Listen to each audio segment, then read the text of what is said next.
Hallo meine Freunde, schön, dass ihr wieder alle dabei seid. Und auch heute geht es wieder um zwei alte Fälle.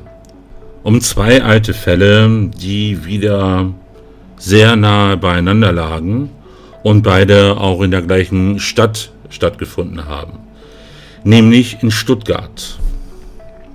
Und auch hier ging man zumindest am Anfang davon aus, dass beide Fälle denselben Täter haben. Einmal geht es um die Tat an der damals 20-jährigen Sabine Binder. Dieser Fall ist bis heute noch nicht aufgeklärt. Und der damals 17-jährigen Liane Höfler. Dargestellt wurden die Fälle in der Sendung vom 16. Oktober 1981. Die Tat an Sabine fand am 29. Mai 1981 statt. Und die Tat an Liane am 5. Juli 1981. Also circa 5 Wochen später. Bei der Darstellung des Falls an Sabine Binder habe ich hier eine andere Quelle genommen, da diese die Fallbeschreibung und die Entwicklung wesentlich detaillierter darstellt als bei Aktenzeichen Y. Gefunden habe ich diese Information in einem Forum in Form eines Artikels aus der Stuttgarter Zeitung. Und daraus werde ich jetzt dementsprechend einmal den Fall darstellen. Erst einmal wird dargestellt, dass der damalige Freund von Sabine noch sehr lange mit dieser Tat zu kämpfen hatte und wahrscheinlich noch zu kämpfen hat. Der Artikel wurde im Jahr 2005 und auch in diesem Artikel tut er sich immer noch schwer, über Sabine zu reden und über den letzten Abend mit ihr. Denn das, was ihn wohl besonders belastet, ist der Punkt, warum er sie an diesem Abend nicht mit dem Auto nach Hause gefahren hat. Aber beginnen wir jetzt mit der Darstellung des Falls.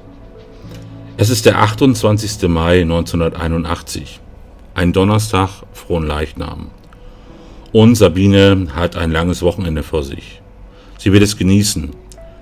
Am Vormittag ist sie zurückgekommen vom Wiesensteig, wo die 20-Jährige ein Praktikum macht in einem Jugendheim, denn sie möchte Hauswirtschaftsleiterin werden.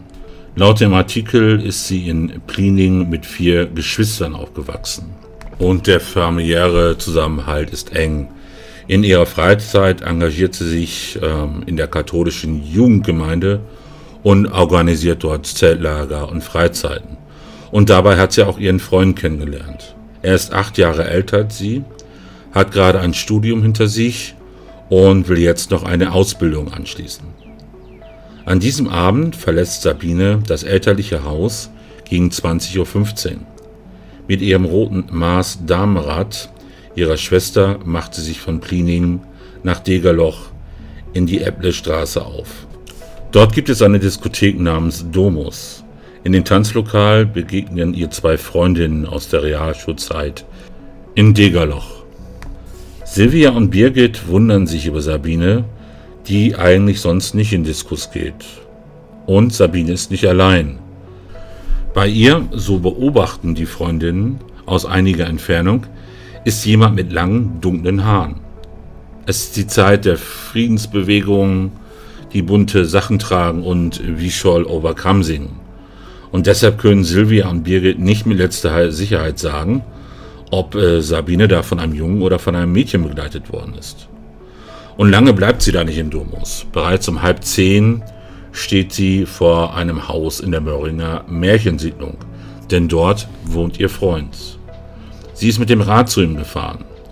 Die beiden verbringen den weiteren Abend miteinander. Denn drin ist es gemütlich und draußen ist es regnerisch. Das Thermometer zeigt nur 12 Grad an. Gegen 1:30 in der Nacht will Sabine dann nach Hause. Ihr Freund sagt zu Sabine, dass er sie fahren kann mit seinem Renault Kastenwagen. Denn es sind immerhin mehr als 7 Kilometer bis Pliening. Und das Fahrrad würde er schon irgendwie reinkriegen in sein Auto. Aber Sabine lehnt dies ab, denn es regnet ja nicht mehr. Sie soll gesagt haben, komm Spatz, ich fahr selbst. Am nächsten Tag dann wird er angerufen von den Eltern von Sabine. Denn Sabine sei nicht nach Hause gekommen, sagen sie. Und am frühen Nachmittag taucht plötzlich die Polizei in seiner Wohnung auf. Sabine sei möglicherweise gefunden worden, erklären ihm die Beamten. Und er möchte bitte mitkommen zum Tatort. Er war fassungslos, so erzählt es Thomas in diesem Artikel. Dann haben sie ihn da hinübergeführt zu einem wilden Müllplatz, unweit des Waldheims Weidachtal, einem unwirtlichen Ort und circa 2 Kilometer von seiner Wohnung entfernt. Dort hatte ein Spaziergänger eine tote Frau entdeckt, teilweise entblößt und voller Blut. Der Täter hat sie grässlich zugerichtet. Der Freund sieht dann dort noch in das Gesicht seiner Freundin. In dem Artikel steht dann, dass er sie noch einmal streicheln wollte, aber er durfte dies nicht. Die Mordkommission der Stuttgarter Kripo nimmt dann die Ermittlungen auf. Aus dem Befund des Obduzenten, der eine Vielzahl von Stich- und Schnittverletzungen am Opfer feststellt, schließen die Beamten, dass der Fundort nicht der Tatort ist. Denn dort müsste mehr Blut sein. Für die These der Fahnder spricht auch, dass das Damenfahrrad an der Vilder Hauptstraße entdeckt worden ist. Ungefähr 500 Meter hinter den Kelly Barracks und ein gutes Stück weg von Waldheim. Die Einsatzkräfte finden auch die Jeans des Opfers und die Turnschuhe. Verschollen bleibt allerdings Sabines bunt gewebte Umhängetasche. Eine Sonderkommission versucht dann Licht ins Dunkel der Tat zu bringen. Und dabei scheut sie auch keine Kosten. Aufklärungsgeschwader der Bundeswehr filmen das Waldgebiet.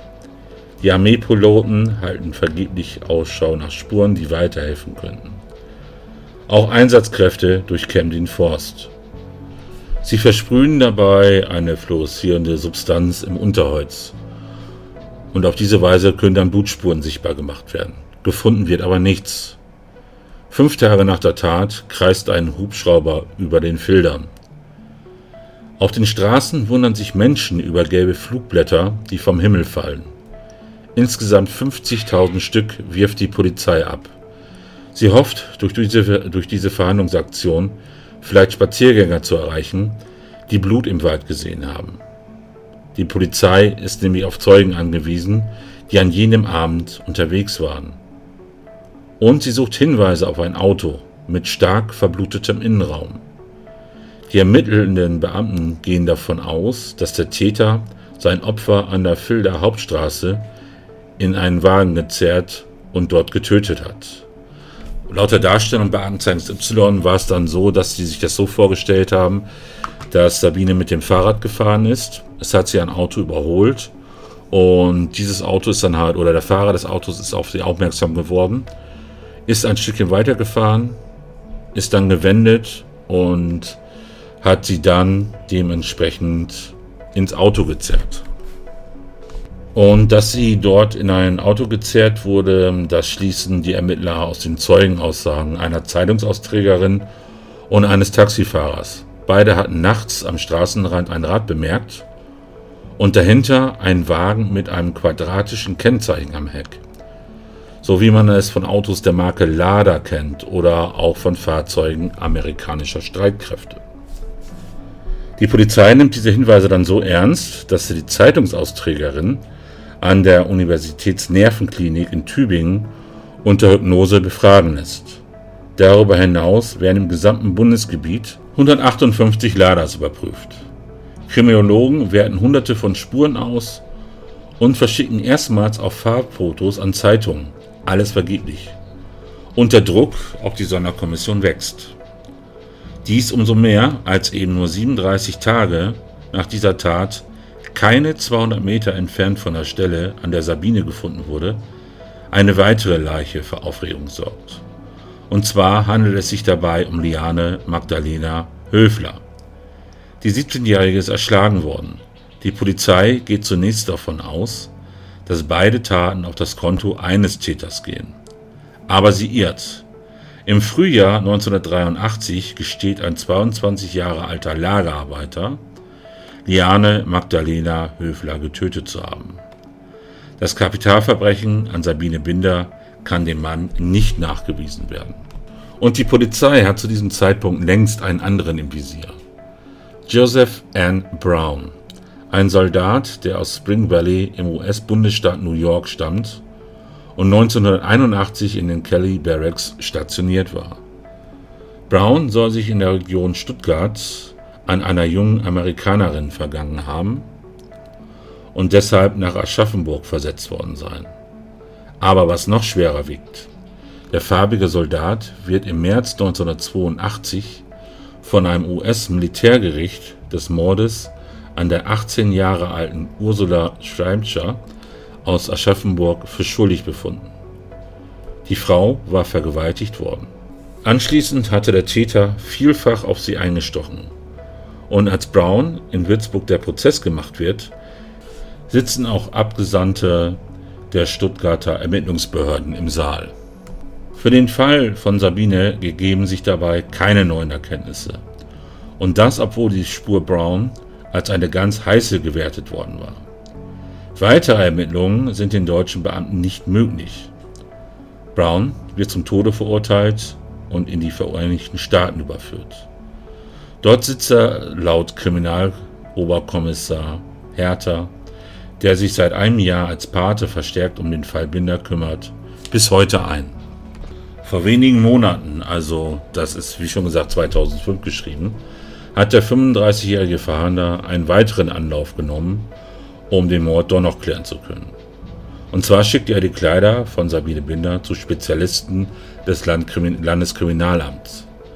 Diese haben nach einer Sisyphus-Arbeit überraschend genetische Fingerabdrücke gefunden, die wahrscheinlich vom Täter stammen. Und diese DNA-Spuren lassen hoffen. Es laufen neue Untersuchungen und es gibt mehrere Spuren, denen wir nachgehen, sagte der Ermittler. Wir ziehen jetzt Kreise um das Opfer. Für ihren Freund ist das ein schwacher Trost. Dass er sie nicht begleitet hat, weiß der Teufel warum, das treibt ihn bis heute um. Auch wenn sich die Schuldgefühle abgeschwächt haben und ihn ein neues Leben trägt und eine neue Familie, brennen sie immer noch die Narben der Vergangenheit.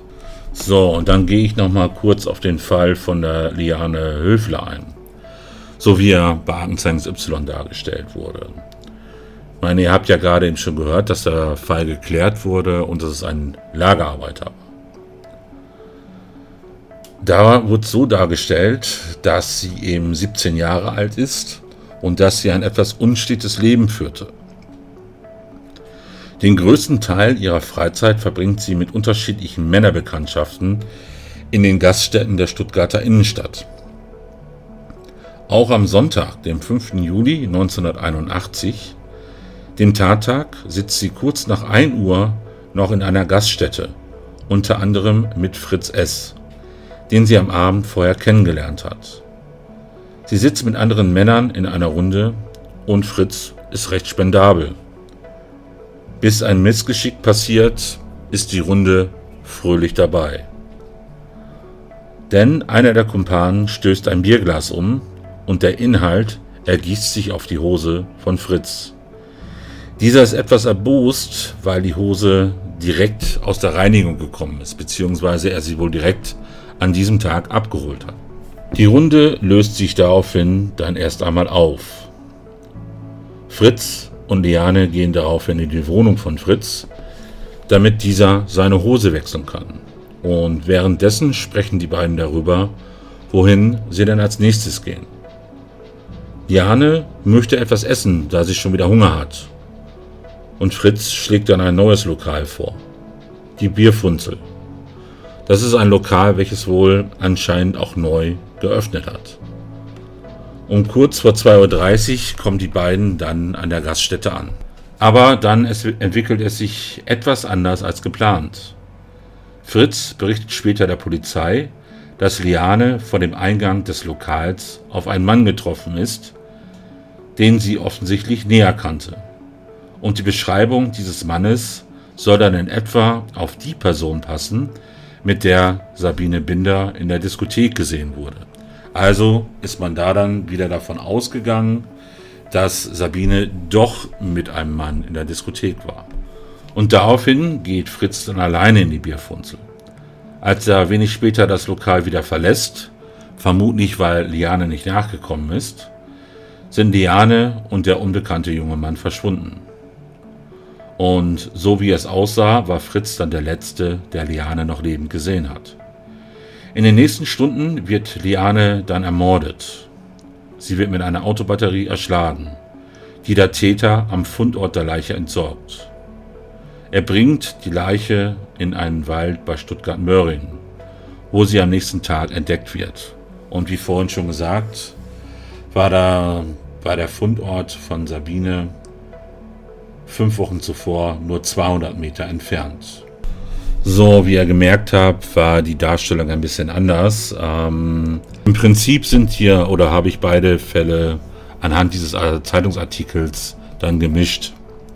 Ich denke mal, das ist nicht schlimm, dass ich es diesmal so gemacht habe, weil ich nämlich gesehen habe, dass in diesem Artikel inhaltlich ein bisschen mehr war als in der Darstellung bei Aktenzeichen Y.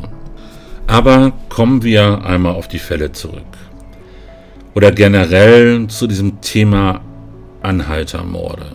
Ich will jetzt hier nichts Falsches sagen oder irgendjemanden verdächtigen.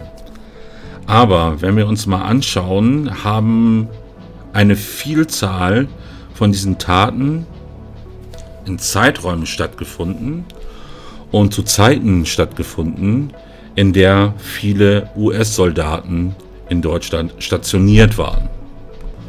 Und es ist auch nicht das erste Mal, dass bei solchen Fällen, wo Anhalterinnen oder, sage ich mal generell, junge Frauen, die abends unterwegs waren, verschwinden und getötet wurden, amerikanische Soldaten in den Fokus geraten. Wir hatten es ja neulich auch in dem Fall von Erika Handschuh. Auch da besteht die Möglichkeit, dass es ein Soldat der amerikanischen Streitkräfte war.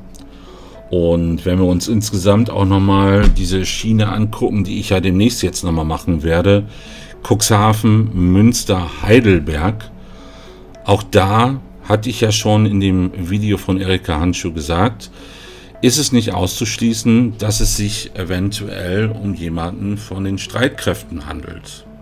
Aber dazu werde ich dann in diesem Video nochmal eingehen.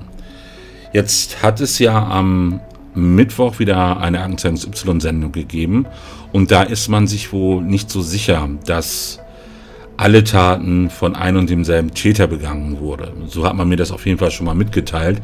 Ich habe die Sendung selber noch nicht gesehen, ich werde sie mir noch anschauen und erst dann dementsprechend dieses Video über Cuxhaven, Münster und Heidelberg machen.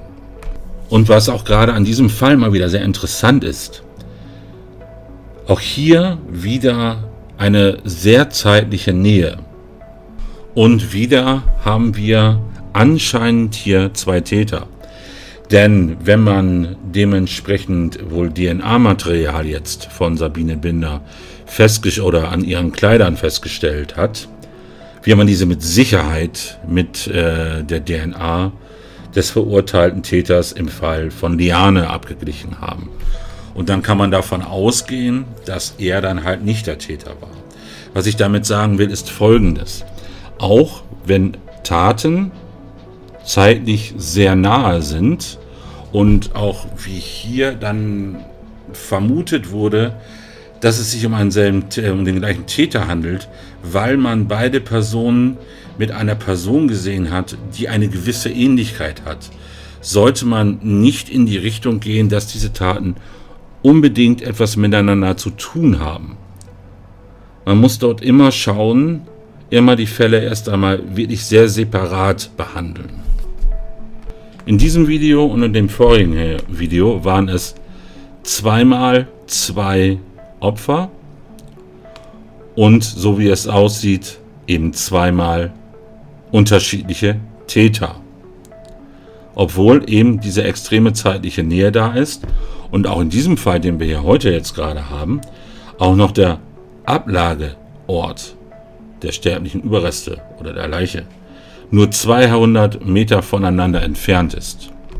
Erst wenn man gewisse Indizien oder Fakten hat, dass eventuell ein Täter dafür verantwortlich sein könnte, dann kann man davon ausgehen, dass es sich um einen Serientäter handelt und sich dann darauf fokussieren, eine Person zu jagen oder zu suchen. Denn in diesem Fall haben wir auch in diesen beiden Fällen haben wir zwei sehr unterschiedliche Ausgangspunkte. Einmal Sabine, die mit dem Fahrrad nach Hause gefahren ist. Das könnte man in Anführungsstrichen ein bisschen mit einem Anhaltermord vergleichen. Ein Mädchen ist alleine nachts unterwegs und wird dann dementsprechend dort abgefangen und getötet. Mit Liane sieht es ein bisschen anders aus. Sie wollte mit jemandem in eine Kneipe, hat davor jemand anderen getroffen und ist dann mit diesem einfach weggegangen. Ob es sich jetzt mit dieser Person, die sie jetzt dementsprechend dort vor dieser Kneipe getroffen hat, und dem Täter um die gleiche Person handelt, das war leider nicht herauszubekommen. Auch wo sie wohnt und wie sie normalerweise nach Hause kommt, ist leider nirgendwo beschrieben. Aber ich gehe mal davon aus, dass hier auch die Tatabläufe ziemlich unterschiedlich waren. So, jetzt verrenne ich mich hier schon wieder in einigen Spekulationen. Ich glaube, ich mache jetzt so langsam mal Schluss damit. Ja, wenn ihr mehr über diese Fälle wisst, dann schreibt mir das bitte eben in die Kommentare oder schickt mir eine E-Mail. Ansonsten sage ich erstmal Danke wieder fürs Zuhören oder fürs Zuschauen, je nachdem, wie ihr meinen Content konsumiert. Passt auf euch auf und bis zum nächsten Video. Tschüss!